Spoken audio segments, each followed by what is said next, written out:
The Employers Confederation of the Philippines and the Philippine Chamber of Commerce and Industry have issued a statement citing zero tolerance for corruption in flood control projects. With us now for more is Arturo Butch Guerrero, ECOP Governor and National Director at the Philippine Chamber of Commerce and Industry. He is also chairman of Temps and Staffers, Inc., a 35-year-old company in service contracting. It's good to see you again, Butch. Welcome to the program. Morning, Gabby. Okay, so what does ECOP and PCCI think about what's gone on over the past week since you issued the Leaders Forum statement, and what stands out the most? Okay, what stands out the most is that everybody in the business sector, those who are in the Philippine Chamber and in the employers group, agree that this kind of practices we cannot accept and we do not condone because it impedes business, it impedes anti-red tape, and it causes a lot of problems for business people. And it prohibits us from implementing the projects that we really need to implement. You said that it impedes business. In what way? PCCI takes care of the micro, small, and medium-sized enterprises, and the Employers Confederation representing big business. Correct. 95% to 96% of businesses in the Philippines are micro and small. And they are affected because of their sentiments that they are working on a day-to-day basis. Some of them are on a weekly basis. While in ECOP, the large corporations can handle it, can weather through the storms, but we are more worried about the small businesses that caters to a day-to-day financial planning and survival mode. Okay, so I see that there are two sort of streams here because it's small and medium-sized enterprises and big business. To what extent is CapEx deployment being impacted when it comes to the big businesses? And what impact is that having on wages, for instance, when it comes to the small businesses? Okay, on CapEx first, Kathy, the expenditures on private projects will still go on. I think the only one that will be affected due to greater scrutiny and delay in release would be the government projects, specifically the DPWH project, as we heard it from Secretary Vince Dizon. However, the private sector capital expenditures will still push through. And they cannot stop because when you stop a project, it costs money and time on our side, on the side of the business community. So given that and the discussions you've had in the Leaders Forum, are you revising any of your internal targets when it comes to economic growth and inflation? Because inflation is very important to wages. Correct. But currently, we are reviewing the wages right now. We just had the 50 peso increase in wage last month by the regional wage boards. And out of the 17 wage boards, they will now continually increase the wages as dictated by the National Capital Region.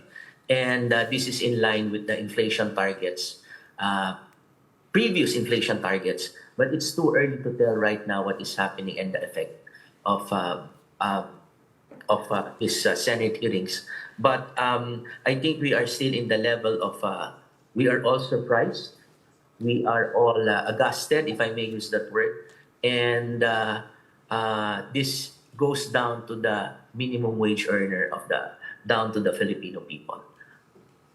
Tell us more about that then. When you say this goes down to the minimum wage earner and the people you've seen out in the streets 2 Sundays ago, what sort of sentiments are you getting, especially as your chair of the Temps and Staffers? You've taken that care of that for 35 years and you've seen them through, maybe even people power too. Because these minimum wage earners, the ones we employ, they pay the government mandated dues. They pay SSS, PhilHealth, and EB. They pay the withholding tax. They pay all what is due to the government. They can't get away from it. And they really work very hard going to and from their work. And also on the daily, day-to-day grind. And these are very productive people. And they're a very productive part of our society. And yet, they see somebody or a group of people spending on things that are not really necessary. And well, everybody's in social media right now. Several years back, it was not that way.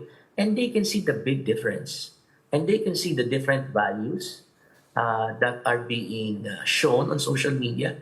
So again, the words that I used, they were surprised and they are aghasted on how the supposed to be leaders are spending the hard-earned money that they give to the government. That's the sentiment of the minimum wage earners. In fact, somebody delivered something to us and in the house, and he talked about the paghihirap that they do on a day-to-day basis, while some do not have that kind of perspective. So it's mostly aghast and anger that the minimum wage earners are feeling right now, Kat. So right now it's all emotion, the anger, and the frustration, aghast, as you say.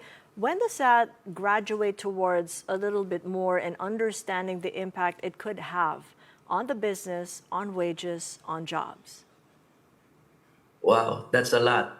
Let me go to the jobs. We do have certain problems in jobs, basically in jobs mismatch, but it's more of the sentiment of the workers, and we hope that this would not affect on their productivity, and they will still continue paying what is due to the government, and everything. The business will, the economy still goes on, as there are still certain industries that are not really affected by the infrastructure fiasco that we are seeing right now. So what are impacted then? Could you define for us what is seeming a little bit more precarious given the situation? We're on the macro perspective, we're seeing a slowdown in funds that's coming from abroad going to the Philippines because there is hesitation and loss of confidence. But on the ground, on the workers we have, they're still waiting. They still have a wait and see attitude how this would turn out, and some would say nothing would happen, and some want something to happen. That those who are answerable should be held accountable to the things that they did to the public funds on hand. So given that funds from overseas have gone dry, could that mean, as a worst case scenario, of companies having to let go of employees at some point? No, it has not gone to that effect. It has not gone down to the effect. There's more scrutiny.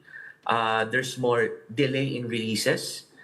There's more risk aversion right now in terms of foreign direct investments. And they are holding back and posturing on a wait-and-see attitude. Just as a final point, I know that there's still pending in a bicameral conference something that was an unfinished business in the 19th Congress, reconciling the Senate and House versions of the 100 and 200 peso wage hike. If ever that comes to law, then that's going to be the first nationwide increase since 1989. What's happened to that, given all the investigations that have gone on in both houses of Congress? Actually, we were both present. I was present in the Senate Labor Committee and also in the lower house.